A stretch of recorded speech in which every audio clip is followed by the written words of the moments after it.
From Tokyo, my dear friends. This is Daisuke, and I very much hope that this video finds you well and in very good spirits wherever you are in the world. And today, if you don't mind, I would like very much to continue on with our journey and exploration through the works that are included in this great set known as Pioneers of African American Cinema. And specifically today, if you don't mind, I would like to focus our attention on that film, which is described as being from 1929. It is a silent film. It is a drama, a melodrama, which is directed by Frank Perugini and also written by David Starkman. And it is called The Scar of Shame. If we were to consider the story of The Scar of Shame, I think we can find or identify the main characters and the various walks of life or the various areas of society from which they come. For example, we have the character, one of the main characters, the young woman whose name is Louise, and we have the young man whose name is Alvin. And we realize almost immediately that these two characters, although they are destined within the structure of the story to come together through a series of circumstances, we also understand through the story and the character development that these characters are coming from different walks of life, different areas of society. The young man, Alvin, seems to be coming from a more affluent area, a wealthier family, whereas the young woman, Louise, seems to be coming from a very different set of familial circumstances. And we see that played out with the character of Spike, and then later on, the character of Eddie and others. And so we see almost immediately that these characters seem to be facing different sets of circumstances, although fate or the plot or story, however one wants to define it, seems to be bringing them together and maybe bringing them apart and then bringing them together in these various twists and turns of the dramatic or melodramatic plot. So this is, I think, the essential core, if you will, of the film The Scar of Shame. So in terms of a plot level, we have this human drama of characters and the relationships and loves and lives and the various people that occupy and that populate this particular community or these particular points or central points of the community that we see. And then we see time pass and we see certain very significant and almost catastrophic events occur along the way, and we see not just those events that play out, but also the results of those, and how characters live with the quote-unquote sins of the past, and how they try to make up for that, if at all, with the actions of the moment. And that becomes, I think, the core drive of not just the plot melodrama, but also the character developments that we see, especially as played out in the main characters of Alvin, of Louise, but also of Spike and others. So this, I think, lays the foundation for quite a multi-leveled silent film melodrama that is also very entertaining in terms of the twists and turns. Now, I have to say that I use the word melodrama, and perhaps for some, the phrase melodrama might be might have a positive meaning or connotation, and for others, maybe it has a not so positive meaning or connotation. In other words, maybe for some, the phrase melodrama might suggest an over-reliance on unbelievable dramatic situations that bring certain characters together, things that seem so over the top or out of the ordinary, such that they strain credulity. For instance, a suspension of disbelief cannot be maintained because of for example, the the unbelievable set of coincidence that occurs, say, in the context of a really high-level, intense melodrama. And perhaps for some of the plot twists and plot mechanisms that we see employed in this film might seem at some points to strain credulity in terms of the reliance or perhaps over-reliance on, say, coincidence, Characters seem to appear at just the right moment for purposes of the plot motivations and movements and propulsions forward. And there are a lot of these coincidences of people meeting and then not meeting and meeting again, and sets of relationships that seem perhaps too beyond a sense of quote-unquote reality. And that can be described with the term melodrama, perhaps in a not-so-positive connotation. And I totally get that, because this is part of the fabric, if you will, of the entertainment value I think is inherent in a film like The Scar of Shame. And so, in other words, one can go with it or one cannot, and it really depends on you and your own tastes and your own perspectives and feelings and the types of films that you enjoy as a viewer. But for those who can go along with this, for those for whom the suspension of disbelief can be maintained throughout the running time of this film, I think we get a really a beautifully heightened sense of drama in a lot of the key scenes of this film. Perhaps another way to describe these scenes of melodrama might be operatic, right? Because it is akin to the way that characters or performers try to present or express or emote emotions on a theatrical level on the stage in opera, and oftentimes that is seen as a positive. Well, I think those traits of emoting emotion in terms of the silent film dynamics, especially in a film like The Scar of Shame, where we have a lot to do with the heightened emotions of the characters and the particular situations that they find themselves in, maybe because of their family situations or maybe because of certain things to do with crime and punishment and redemption and things of that nature. But in any event, we have a lot of these heightened emotional moments that I think come to the fore in the context of the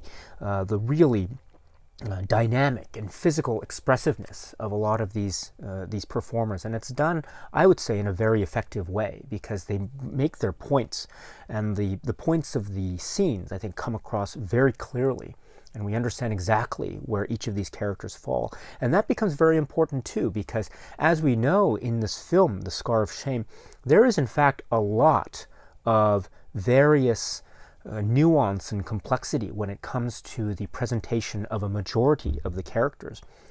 We don't have clear heroes and villains. Even the more villainous characters, like, say, the character of Spike, might have moments where he is allowed to show his sensitivities and the fact that maybe it is the drink that is causing him to go down a certain path, and maybe he himself recognizes that this is not a good thing for either him or his daughter Louise. And so there are moments of this really powerful sense of self-realization, even among the quote-unquote more villainous class of characters that we see in this film. Even with the hero class of this film, we do see nuances of ambiguity, and perhaps there are some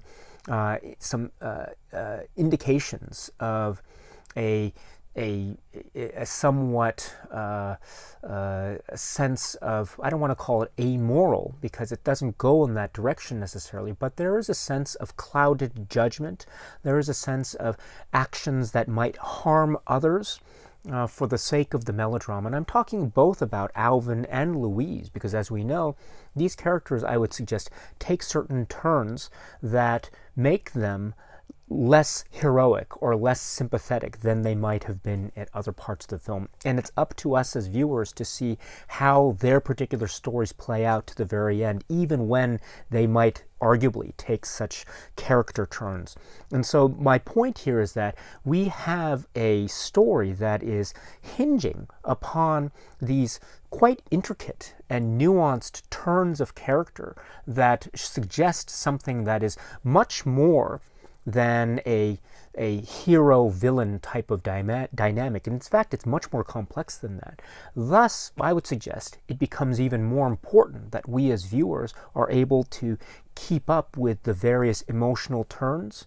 And thus, I think the fact that this film is stamped with senses of high-tuned drama or melodrama, I think make it very easy to follow, even where we might have characters that take these more complex or nuanced turns. And so I find the melodrama to serve a really useful function as well as a function of entertainment. So the Scar of Shame, in those terms, I think, is very successful and very entertaining, and it works quite well in a dynamic manner. This is, of course, I think, one way to view it. Another way to view the film, especially when we recall this inclusion of the film in the set-like pioneers of African American cinema, and if we recall, for example, some of the remarks made about this film in this wonderful booklet that's included with this set, I think we can understand its significance and importance.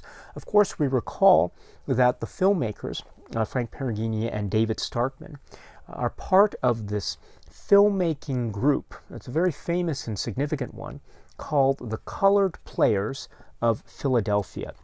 And the Colored Players of Philadelphia did make a number of films during the 1920s, and we understand, and according to the materials written here, that this film, The Scar of Shame, was to be the last from this this very important group. And this had to do, the authors suggest, perhaps with the coinciding of various internal, or perhaps maybe various factors, let me put it that way, in terms of the box office success of, or lack thereof, relatively speaking, of a number of the projects, combined with the advent of sound cinema. And so perhaps it was it was due to certain external circumstances that led to what eventually happened to the Colored Players of Philadelphia. But be that as it may, again, according to the materials here, and you can find this and other bibliographical materials that you can use for your own research, we also understand that they left behind a very powerful cinematic legacy, included in which is, of course, The Scar of Shame. And even here we have really interesting examples of what we understand is described by the authors here and others as race cinema. And we have race cinema, which is, to describe it in a very general context, is a story that is focusing in on certain aspects of the African American community and characters. And here we have this, of course, in terms of the characters that we see and their backgrounds, their families, but it's all within the context of this really vividly portrayed community and the characters that inhabit it. And so because of this, it is seen, I think, quite reasonably so, as being another great example of race cinema in the silent period of American movies, of American films. And because of that, I think it has this great significance, especially too when we understand, again, as referenced in this booklet, about the Colored Players of Philadelphia and about David Starkman. So according, for example, to page 21 of this booklet, the Colored Players of Philadelphia was headed by David Starkman, a Jewish theater owner and small-time film distributor. And it goes on to say that the Colored Players of Philadelphia produced 4 films between 1926 and 1929, and of course the 1929 film being The Scar of Shame. And also the essay on page 23 describes the one way of looking at The Scar of Shame as an instance of multicultural collaboration.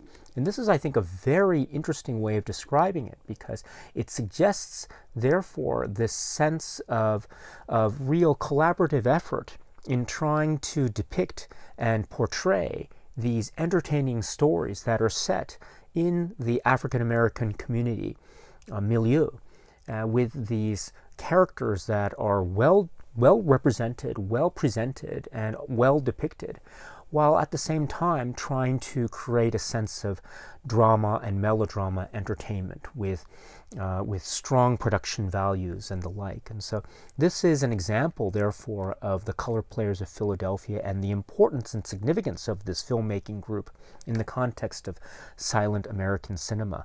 And I dare say that even within the layers of the film itself, we do get references to the importance of community.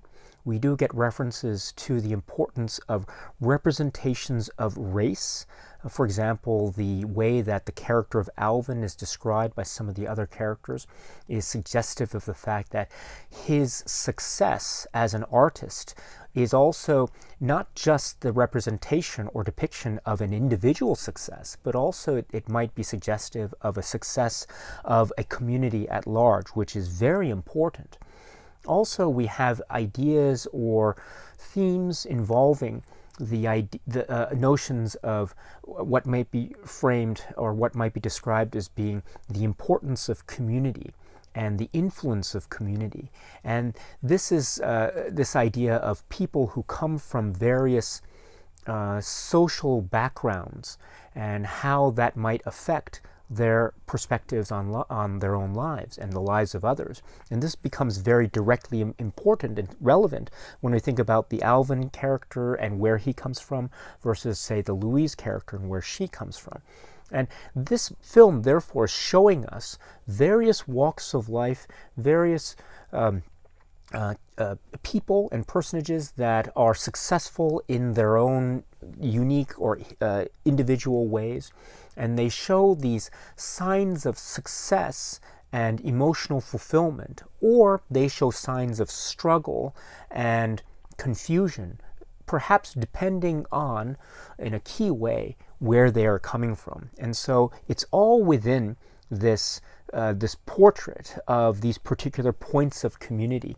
And so I find this very important and very relevant too, because this story seems to be therefore hinging on a possible viewpoint or perspective about the way in which community and family become very important when dealing with certain issues of, say, social status and certain issues of emotional fulfillment and satisfaction, at least as portrayed within the context of this story called The Scar of Shame. And so we get those feelings or those treatments of theme. It perhaps can be argued that maybe those themes are secondary to the more primary motivations of the filmmakers in trying to create, say, a film of entertainment, as I say, a film of high drama, of high operatic value. And if that's the case, then I think that's still a really great way to watch this film. But also there are those hints, there are those currents, if you will, of various treatments of theme of, say, the importance of community and the various contexts that this film provides in the treatment and discussion of those themes. And so I think, therefore, we have a very potentially rich and rewarding film watch when we are watching the film The Scar of Shame. And it has a lot here, really does.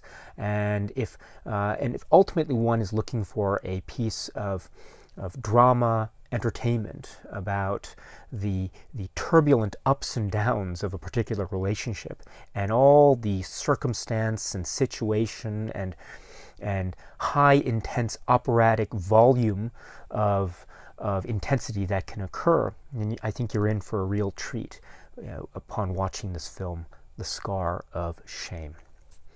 Okay, my friends, so that's it for now. And so until we meet again, please be happy and healthy and well, and please keep on watching a lot of great movies.